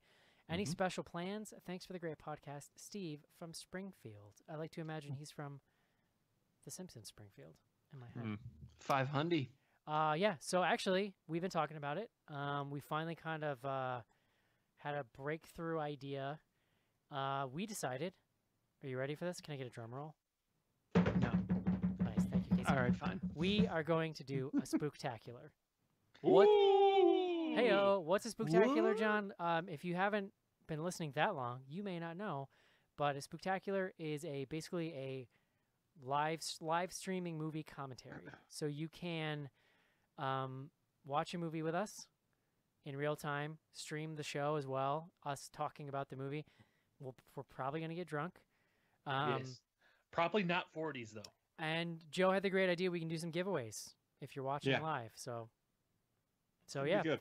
that's the plan. So we're still going to do, I think, like a normal episode 500, but then we'll do this sort of as a way to celebrate kind of hitting the milestone. So we are still kind of trying to work out dates. It's going to be in what did we decide? Like after, A week I or think- 2 after Thanksgiving. yeah, so I December. thought we were going to do the Sunday after Thanksgiving. Well, Mark's not going to be around. Mark pooped on that. Yeah, and actually, I'm not Ay, even ay. sure. I'm not even sure that I'm going to be in town. So that Well, one might be. all right, we'll have to take this offline because the problem is if we John. skip that weekend, we will then not. Whatever. All right, fine. Anyway, the point being, we have not figured it out yet, but it's going to be either late November, early December, and that'll be perfect because you'll be in your month of sadness after Halloween being over, and a little fun You time. dive right into Christmas. I'll be honest, I've stopped listening to Halloween music and just jumped right into Christmas carols. Like, Joe, You're the problem with America, Joe. I love it. don't even know what to do with that piece of information, Joe. It's like 30 here. There's frost on the ground every morning. I am just bumping Bing Crosby. Wow. So yeah, info@bloodygoodhorror.com is the email address, and those are our episode 500 plans. What we didn't talk about was, so we don't know what movie it's going to be yet, but we decided that we're basically going to make a list of what we think are some of the worst movies we've ever seen in Bloody Good Horror, and we're going to let patrons vote on which one we do the spooktacular on. So we are also in the process of debating that list. So once we figure that out, we'll get that out to you on your Patreon feed. And so if you want to get on that action, patreon.com/bloodygoodhorror, and you'll be able to vote. Like movies that people will definitely want us to watch and rewatch with us. So Yeah. I think it'll be fun. Or have access to also. That might be the kicker. Yeah, I mean, we could do, like you can rent any movie now for like $2. Yeah, I guess that's true. Like just from Google Play or something, We'll figure it out. We'll take a look. John Schnars, Eric. Twitter me. Oh boy, tweet. We got a lot of tweets tonight, guys. So strap in. We monitor 2 hashtags. The first is BGH Classics. Joe, I'm not gonna lie. When you read these last week, I do not remember where you left off. I think I'm going to start here though. The first one comes to us from Jake. That is JHAR0. This is from our own Mark. Things are looking good for my baby shit porter next year. I think that is the first one I remember checking. That did make me laugh today. Mm. That was from Dead Girl, episode 116. Oof. Couple more here. At Mi Corzo Mi Amor, our friend Monica. This is a me quote from episode 211, Prometheus. These people who are like, this movie is unwatchable, they can fuck themselves. I don't remember saying it, but it does sound like something I potentially would have said. So, well, there was a little bit of acrimony when that movie came out, John. Yeah, I mean, it was one of those things where like there was just a lot of heat. I'm a little nervous about Halloween because horror people can handle things poorly. If it's there's no way. It's never gonna live up to my nostalgia, and I know that. I just want to see somebody do right by it. You know what I mean? I want to see somebody not take the license and make a complete fucking trash pile, which the last two have been. So. Yeah, I mean, my concern. I will say, as somewhat of an aside, my concern has grown based on the Slack conversation we've been having about Halloween Unmasked and how like irate people are about that show, which is like basically just over fawning on Halloween, and people are still like very angry about it. I'm like, it's a pretty good podcast. I don't know. It is a pretty good podcast. There are some valid issues with it, I will say. I mean, yeah, I had to like step away from the conversation because I was like, I'm not gonna get this over on people. So at Mi Corzone Mi Amor, our friend Monica again, it says this is an Eric from episode 161, Rubber. Rubber honestly could be on the list, although that movie. No, there's no way I'm watching Rubber again. Yeah, exactly. I think I liked it. It says, Schnars will steal all of your fucking joy and masturbate to it later on. I don't know. As Eric said that, so it's true. It's probably totally accurate and on point. So, masturbating Grinch. Finally, Skylar, Skizbot at Skizbot. Basically, all you need to know is Joe has seen Mark naked at bath time. That's an Eric quote from episode 106. Tokyo Gore, please. Yeah. So that must have been one of Joe's first shows. Yes. Well, and look, like we don't relive the Joe and Eric Mark kind of growing up childhood stuff that often, but no, back in at the time it was relevant because we had to explain why Joe knew us. You're like, why are you bringing this creeper onto the show? We're still wondering. All right, so let's jump into it. We got a bunch here. The first one comes to us from our old buddy Alan Murch. Haven't heard from Alan Murch in a while, but at Alan Murch, it's ALUN Murch. Please tell me you guys have Apostle on the list, an excellent gruesome Hammer-esque horror delight directed by Gareth Evans of the Raid fame. The first mistake you made was trying to sell me something by describing it as Hammer-esque. Well, all right. So listen, Alan is a British gentleman, if I remember correctly. Never mind. Then he gets a pass. Settle down, Alan. He did have it on the list. He gets a pass. Yeah, no. I liked it, so there you hopefully you enjoyed the review. Oh, speaking of British things, holy shit! So, John, do you follow the cult trivia or whatever channel in Slack, the thing that Shelton does? What? No. It's called sorry Shelton. Apologies, buddy. Cult trivia? No, it's called Cult Movie Challenge. Oh, yeah. Well, I'm familiar with the idea, but I have not. Every week they do a vote. They watch a different cult movie and then they discuss it. And so there's this thing. I just happened to click on it and I looked, and there's this thing called Unmasked Part 25. And this is a slasher spoof from 1989 where a dude is literally dressed. It's British. It's so British, dude. It's like the most British thing you've ever seen. He's dressed like Jason Voorhees. The first 20 minutes is he's murdering people, whatever. But then he meets a blind girl who doesn't realize he's a killer and invites her back to her house, and they fall in love. And then he just like starts talking in this like really hoity British accent. And it turns out he was just misunderstood all along, John. And now he's in love, and so he's not a killer anymore until the end. But it's making me think of British things because it's supposed to be funny. And like, I just can't do British humor. No offense. It's a cultural thing. I can't do it. I've tried to watch the original Office like 5 times, and I can't make it through the first episode. That's the best. I'm gonna predict by mid next year, Eric is gonna be wearing a "Make America Great Again" hat. Yeah, really? My God. Listen, I love Where the you going British with people, this? John. I have my GPS right now set to the British accent. Okay, I love British people. I just don't get their comedy Oh man. or Well, Hammer all right. movies. We should move on. Anyway, it's really wild. The whole thing is on YouTube. It's called Unmasked Part 25. And if you're on Slack, check out the Cult Movie Challenge because it's a fun channel. And Alan, you should probably just get at Eric on that British comedy situation. It's Me and sounds bad. Me and Alan are cool with each other. It's fine. It sounds bad. All right, next one comes to us from Are You Serious? That's at Are You Serious 67. Watched this the other night. Do you think it would have been better to understand how or where the tree lady came from? Was she part of a long line of tree gods? I don't know. I don't that think you it need made a any difference to me. more. Yeah, like they actually give you a fair bit because there's a couple of flashbacks in this movie. I think they do a flashback to the first time they meet her. They don't.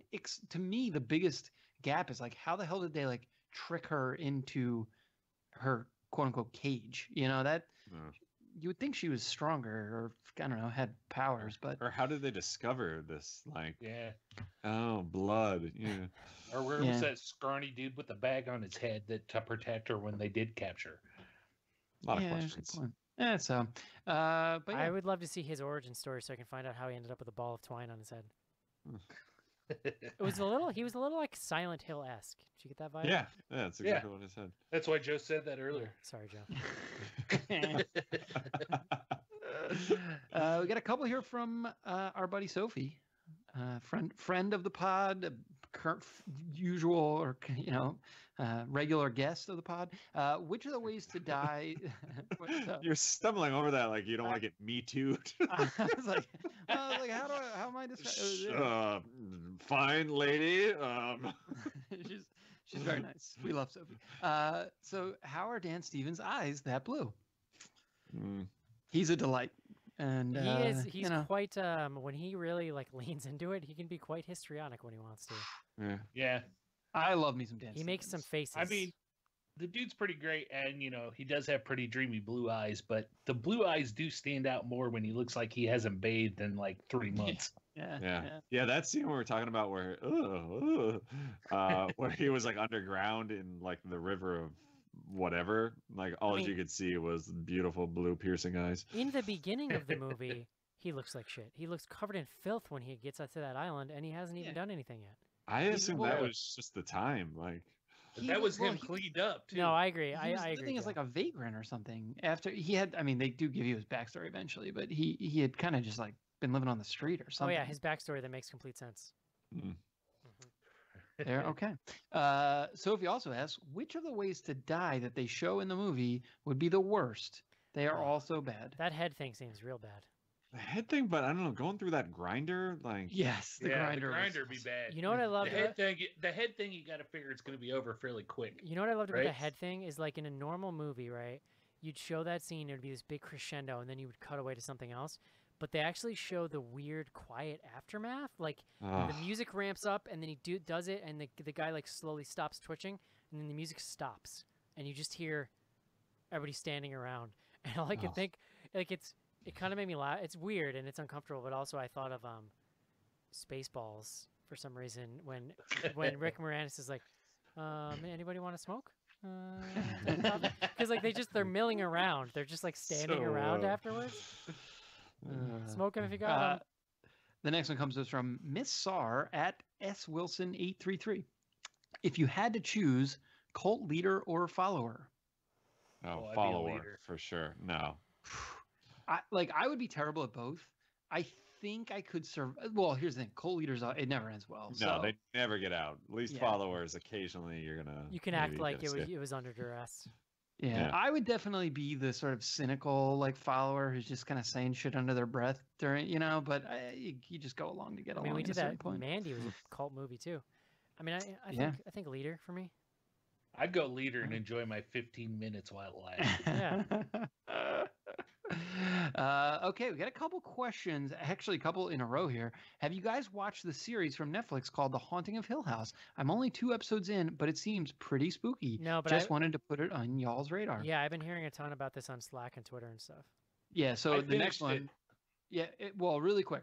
There's a bunch here. Is anyone watching Haunting of Hill House? Oh, sorry. The first one was Christian Spampinato.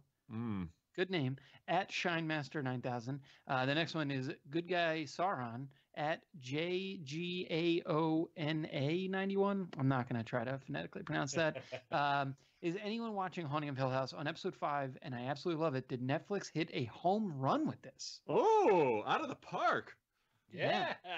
I mean, Casey, is this just like Apostle but completed. stretched out over 8 Yes, episodes? we watched it all this weekend, and I gotta say, it's fantastic.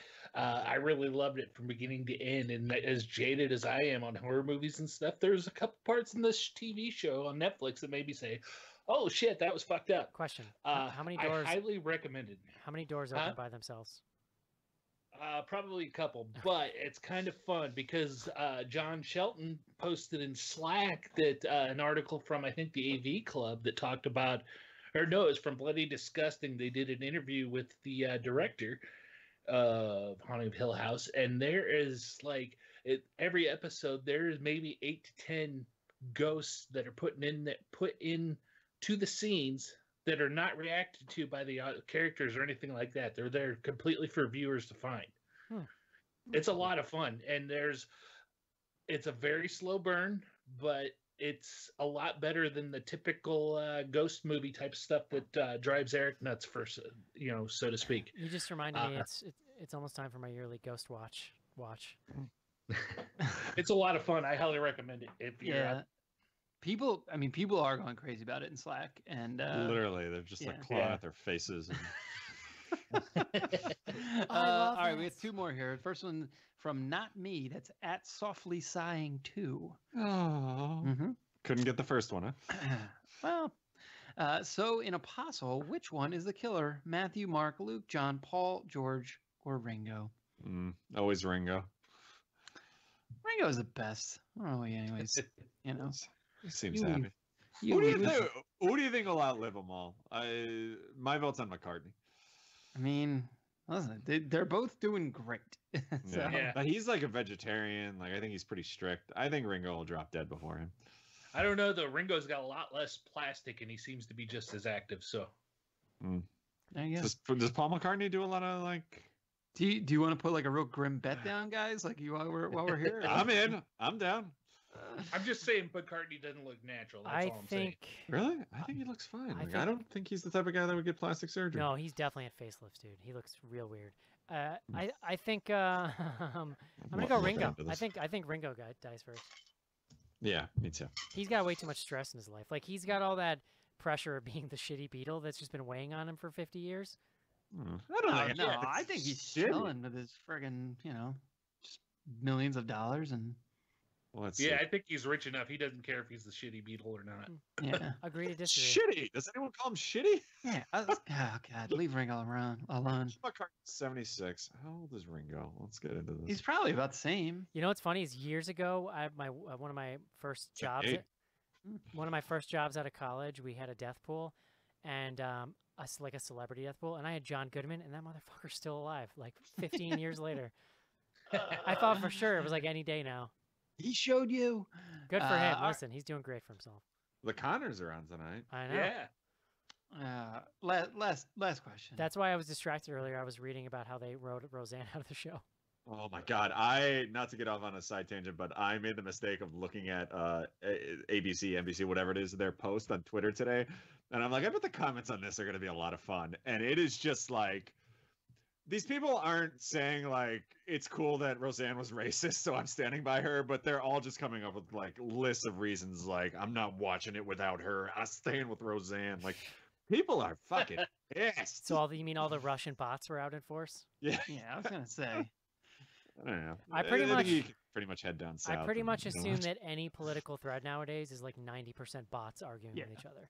I don't know. I've talked to my parents in the past few weeks. I'm pretty sure those people are out there. But are your parents on Twitter? Joe's dad is actually programming Russian bots. So.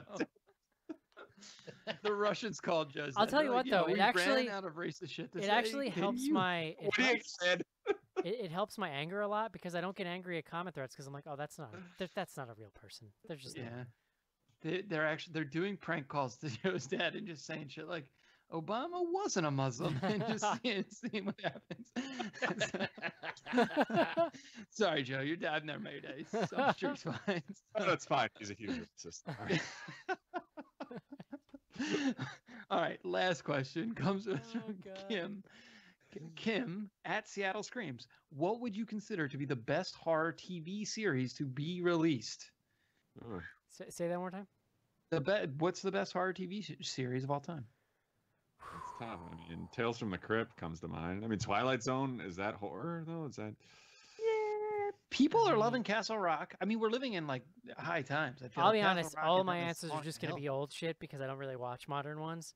Yeah. Like I have it's not the best of all time, but I have a real soft spot for the original Tales from the Dark Side from the 80s. Yeah, that's But fine. I think Joe's like Yeah. Tales from the Crypt is really interesting because they brought in a lot of really interesting directors. It had a lot of different flavors to it, like different, and it had longevity. Like that show ran for Yeah. years. Like It I'm was sure great, yeah. I'm looking at it through rose-colored glasses, but like I cannot look back and think like there was episodes where I'm like, oh, this is awful. Like I'm not gonna watch this. Like I watched it every week, and every week I felt like I loved it. I went back a few Uh, years ago because I found like a treasure trove of them in HD on YouTube and watched through almost the whole thing. It's all like really good. I haven't watched it, but I've gotten strong recommends for Dark, which is on Netflix as well. I think it's German, Yeah. which is really all you need to know. And It's you know. German, and you haven't watched it, John. This does sound great. So, Tell me more. but yeah, no, I mean, like I said, it's high times. I can't honestly answer the question because I'm pretty jazzed on Haunting of Hill House right now. So I am definitely colored in that direction at the moment. So Yeah. Best of all time. it's pretty damn good. I would say that, but Hmm. probably not best of all time. I Can they keep- do a sequel, or is it like a standalone, like one season deal? I don't know. It's left open ended on like IMDb. If you look at the dates, I don't know how they're going to go on. So I'm it's sure a- if it does well enough, there'll be another season. It's going to be about the neighbors, like Yeah. the next door, just like. The house down the road from that damn Hill House doesn't mow the yard. The best of next door. Yeah, good times. right. You know, Eric, I keep you awake, I keep or- having these moments where I'm bored and like I'm like, oh, I should watch American Horror Story, but then I'm like, I've never really heard anybody glow about that series. I hear people go like, oh yeah, it's real weird, and then it's always just kind of like, I don't know, it's weird. Leslie and I have tried to watch almost every season and only made it through 2. We're sticking with this one. It's actually pretty good, but it goes back to a lot of the older seasons, so I don't think it would be any Yeah. good for anyone who has not watched others. So I can't, If yeah, that makes sense. I can't decide. So there you go. Is that it, John? That's all we got. Guys, training for the BGH 5K. Get on it. Mhm. Mm-hmm. Don't try Joe's regimen of going on a cruise for a week before. I went on a cruise in high school when I was running cross country and did train on the boat and just like ran laps. Oh yeah, there's a track there. There's actually one day we get off the boat and we're doing a 5K, so What, I think I'll be okay. What did you weigh? Alright. What did you weigh in high school, Schnars? Like 95 pounds, soaking wet. I think like 120 maybe, something like that. Wow. Holy Yeah. I mean, I was the same height I am now. That's It's like more. That's less than I weighed. well, yeah, I was a skinny SOB. I mean, Yeah. so. Bird-like features. Mm-hmm. All right. BGH 5K. Lots of new content on Patreon. Check your feeds, people. Hang out with us on Slack every day when you're bored at work. It's what the cool kids do. And, just have a safe and fun Halloween season, John. Enjoy the spooky times. Don't be Joe. Don't listen to Christmas music. That's not cool. Puts you in a feel-good spirit. But yeah, next week, guys, Blum's Halloween coming at you. Back in the theaters. Pretty exciting. Hope you enjoyed the show, and we'll talk to you then. See you. Goodbye, everybody. Bye-bye.